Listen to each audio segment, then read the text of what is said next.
أما بعد فأعوذ بالله من الشيطان الرجيم بسم الله الرحمن الرحيم ألا إن أولياء الله لا خوف عليهم ولا هم يحزنون صدق الله العلي العظيم۔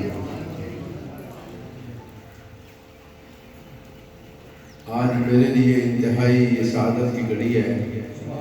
میں عام طور پر بالکل چھوٹا سا ایک میں مدرسے کا استاد ہوں اور میں جمعہ اپنا شوق کو کر نہیں چھوڑا کرتا، لیکن مجھے حضرت کا جو ہی پتہ چلا کہ حضرت یہاں تشریف لا رہے ہیں تو میں نے تو اسپیشل لاہور جانا تھا حضرت کی زیارت اور حضرت سے ملاقات کے لیے جو ہے وہ حاضری دینی تھی۔ تو میں نے نعمت غیر مترقبہ سمجھتے ہوئے کہ یکدم مجھے بڑی خوشگوار حیرت ہوئی کہ حضرت یہاں تشریف لا رہے ہیں اور آپ بڑے خوش نصیب ہیں۔ ہمیں تو سال ہا سال ہو گئے ہیں حضرت، اب حالانکہ جامع عثمانیہ شورکوٹ یہ حضرت کی زیر سرپرستی بھی ہے اور حضرت اقدس مولانا عبید اللہ رحمۃ اللہ علیہ کی دعاؤں کا ثمرہ ہے۔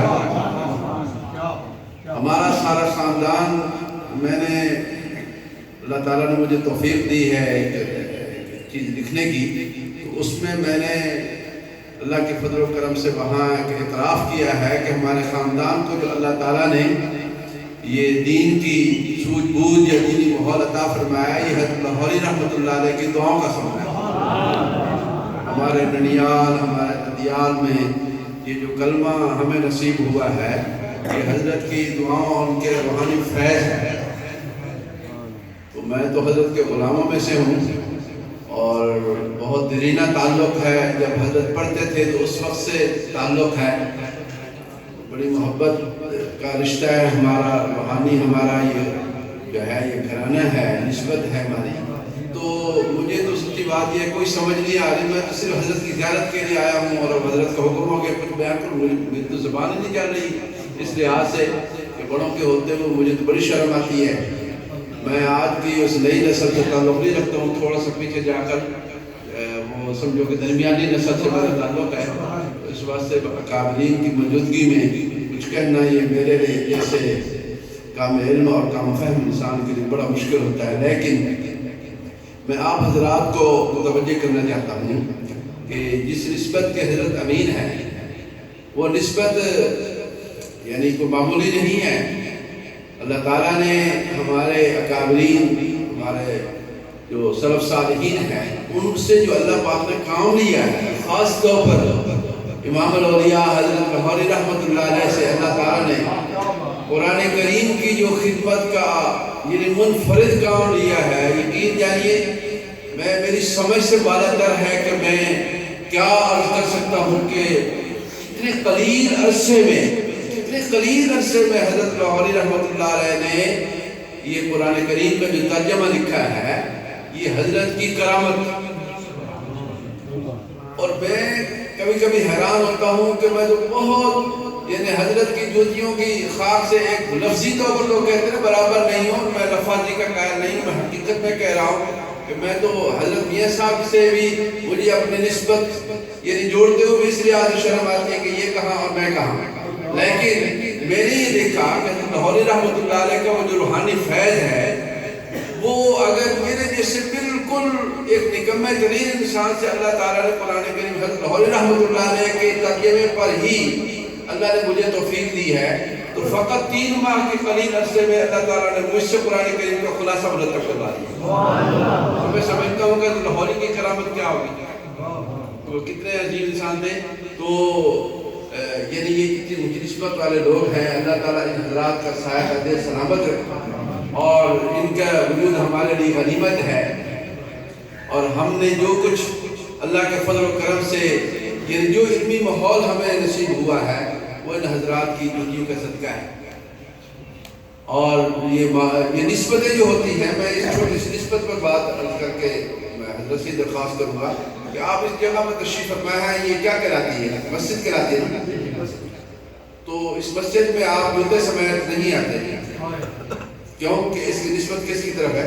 اللہ کی طرف ہو گئی ہے۔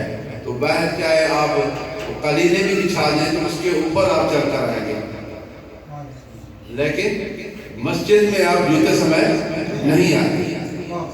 یہ نسبت کی بات ہے، کیونکہ اس کی نسبت کس کی طرف ہو گئی ہے؟ اللہ کی طرف. قرآن کریم ہے، اللہ تعالیٰ نے اس کی نسبت سے دیکھو ایک ایسی رات ہے جس میں اللہ نے اس قرآن کو اتارا ہے، جس کو لیلۃ القدر کہا جاتا ہے. اللہ تعالیٰ نے اس کا تعارف فرمایا قرآن کریم میں کہ اِنَّا أَنزَلْنَاهُ فِي لَيْلَةِ الْقَدْرِ وَمَا أَدْرَاكَ مَا لَيْلَةُ الْقَدْرِ لَيْلَةُ الْقَدْرِ خَيْرٌ مِّنْ أَلْفِ شَهْرٍ. فرمایا کہ شہر رمضان الذی انزل فیہ القرآن. تو یہ دو نسبتیں اللہ نے بیان فرمائی ہیں کہ وہ مہینہ جس مہینے میں قرآن نازل ہوا وہ مہینہ سارے مہینوں سے افضل ٹھہرا ہے، اور جس رات میں اللہ تعالیٰ نے اس قرآن کو اتارا ہے وہ رات 1000 مہینوں سے افضل ہے. یہ نسبت کی بات ہے. اور جس نبی پر اللہ نے اس قرآن کو اتارا ہے وہ نبی سارے نبیوں کا امام ٹھہرا ہے. اور آپ جانتے ہیں کہ جن شہروں میں یہ قرآن نازل ہوا ہے وہ شہر سارے شہروں سے افضل ٹھہرے. تو یہ نسبت کی بات ہے. بیت اللہ جس کو اللہ نے اپنی خصوصی تجلی سے پیدا فرمایا ہے وہ کیا ہے؟ بظاہر تو ارد گرد سنگلاخ وادیاں ہیں. قرآن کریم میں اللہ فرماتے ہیں من وادی غیر ذی زرع، جہاں گھاس بھی نہیں اگتا، لیکن اللہ تعالیٰ نے اس کو اپنے سے خاص نسبت دی ہے. اس کی وجہ سے ساری دنیا کھنچا کھنچی ادھر جاتی ہے. کس وجہ سے؟ کہ یہ اللہ کا گھر ہے. نسبت کی بات ہے. تو میرے محترم بزرگوں، ہم سمجھتے ہیں کہ یہ اولیاء اللہ کی طرف نسبت ہے، یہ کوئی معمولی نسبت نہیں ہے. اللہ کرے کہ ہم اس کے قدردان بن جائیں اور اللہ پاک ہمیں اولیاء اللہ سے وہ نسبت لینے والا بنا دے. میں تو آج تک حاصل نہیں کر سکا ہوں. آپ بڑے خوش نصیب ہیں کہ حضرت کی زیارت کر رہے ہیں. یہ ہمارے بزرگوں کی نسبتوں کے امین ہیں. کہ حدیث میں ممانعت آئی ہے کہ کسی کے منہ پر اس کی تعریف نہ کرو. اس واسطے یہ زیادہ اللہ یعنی ایسی باتیں کرنا منہ پر ممنوع ہیں. تو میں صرف حضرت بڑے حضرات کی نسبت سے عرض کر رہا ہوں. اگر میں سامنے حضرت کی کروں گا تو پھر یہ وہ ممانعت میں آ جائے گا. لیکن چونکہ ان کو بھی نسبت حاصل ہوئی ہے اپنے بڑوں سے، تو ہم سارے اس نسبت کے غلام ہیں. اور آپ کو حضرت سے اگر یہ نسبت اور سعادت حاصل ہو رہی ہے تو اس کو اللہ کی بہت بڑی نعمت سمجھیں. یہ جو اولیاء اللہ ذکر کی محفلیں کراتے ہیں، مجھے ایک صاحب نے کہا کہ حدیث میں تو اس کا کہیں ذکر نہیں آتا، بلکہ کچھ ایسی روایات آتی ہیں جس میں حضرت عبداللہ بن عمر رضی اللہ تعالیٰ عنہ سے ذرا اس کی پر تھوڑی سی سختی بھی منقول ہے کہ وہ نہیں بیٹھنے دیتے تھے اجتماعی ذکر کرنے کے لیے. لیکن یاد رکھیے کہ وہ دور بڑا عجیب تھا. اس میں تو کوئی سنت کی ادنا سے بھی یعنی خلاف ورزی برداشت نہیں کر سکتے تھے. لیکن یہ جو موجودہ ہمارا ماحول ہے، یہاں یہ جو محفل ذکر ہوتی ہے اس کی حیثیت ذرا اور ہے. میں اسے نقطے کو عرض کر کے بات ختم کرنا چاہوں گا. ایک ہے کہ ہم لوگ صحت مند ہوتے ہیں اور ہم جو مرضی کھائیں، ہمیں ڈاکٹر کی طرف سے ممانعت نہیں ہوتی. صحت مند ہے مثلا جو مرضی کھاؤ. لیکن جو ایک مریض ہوتا ہے، مریض کے لیے ڈاکٹر علاج تجویز کرتا ہے کہ آپ فلاں چیز کھائیں، اتنی مقدار میں کھائیں. تو وہ آپ بتلائیں کہ وہ شریعت ہوتی ہے، لیکن پابندی کرتے ہیں نا. وہ کس کے لیے؟ وہ علاج کے طور پر. یہ جو اولیاء اللہ کے تجربات ہیں ذکر اللہ کے حوالے سے، یہ ان کے وہ تجربات ہیں کہ دنیا کے ڈاکٹروں کے نسخے ان پر ہم یقین رکھتے ہیں، تو اولیاء اللہ کے بیان کرنے نسخوں پر ہمارا یقین نہیں. انہوں نے ہمارے لیے علاج تجویز کیے ہیں کہ اتنا ذکر کرو گے، فلاں وقت میں کرو گے. ڈاکٹر بھی تو کہتے ہیں کہ ایک دن میں 3 گولیاں کھانی ہیں، کھانے سے پہلے، کھانے کے بعد. تو کیا حدیث میں آئی ہیں وہ چیزیں؟ ان کے تجربات ہیں، وہ علاج بتلاتے ہیں. تو اولیاء اللہ کی صحبتوں میں بیٹھ کر ہمارا علاج ہوتا ہے روحانی بیماریوں کا. اور یہ بھی یاد رکھیے، جسمانی بیماریوں کے ساتھ اب دنیا سے رخصت ہوئے، اللہ تعالیٰ قیامت کے روز ہم سے یہ نہیں پوچھیں گے کہ تم یہ بیماری سے کیوں مر کر آئے ہو، تمہیں کینسر کی بات کیوں ہو گئی تھی، تمہیں بلڈ پریشر کی تکلیف کیوں ہو گئی تھی، تمہیں گردوں کی تکلیف. اس خدا نہ خواستہ اس سے کوئی دنیا سے جاتا ہے، اللہ تعالیٰ اس کا حساب نہیں لیں گے. لیکن یہ جو روحانی بیماریاں ہیں ان پر آخرت میں بات پر سوچیں کہ تیرے اندر تکبر کیوں تھا، تو بغض کیوں رکھتا تھا، تو تیرے اندر کینہ کیوں تھا، تو غیبت کیوں کرتا تھا، تیرے اندر حسد کیوں تھا. یہ روحانی بیماریاں ان کا علاج کروانا فرض ہے. جسمانی بیماریوں کی اگر آپ کو اللہ نے ہمت دی ہے تو آپ کروا لیں، اچھی بات ہے. لیکن اس سے مر گئے، خدا نہ خواستہ آپ کے پاس ہمت نہیں تھی تو آپ بارگاہ الہی میں یہ نہ تو اللہ نے اس کو بات پرس کرنی ہے. اللہ تو حالات کو جانتے ہیں کہ تو نے علاج کیوں نہیں کروایا تھا، تو کہہ سکتا ہے بارگاہ الہی کہ یار میرے پاس وسائل نہیں تھے. لیکن روحانی بیماریوں کا تو اللہ نے ہر ایک کو وسائل دے رکھے ہیں.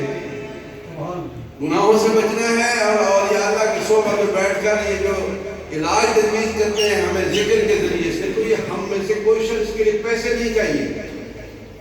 بات سمجھ آ رہی ہے؟ تو یہ جو اللہ والوں کی صحبت میں بیٹھ کر یہ جتنا ذکر اذکار بتاتے ہیں اس کی حیثیت علاج والے کی ہے، اور یہ علاج کروانا فرض ہے. اور یہ سلسلہ قادریہ، نقشبندیہ، چشتیہ، صورتیہ کی آپ کے ساتھ ایسے میں نہیں جیسے آج کل کے کوئی ایلوپیتھی ہے، کوئی ہومیوپیتھی ہے، کوئی یونانی ہے، کوئی کسی طریقہ کوئی چائنا کا طرز علاج ہے. تو بھائی جیسے اس کو ہم سنت کے خلاف نہیں سمجھتے ہیں، کہتے ہیں کہ یہ تجربات ہیں.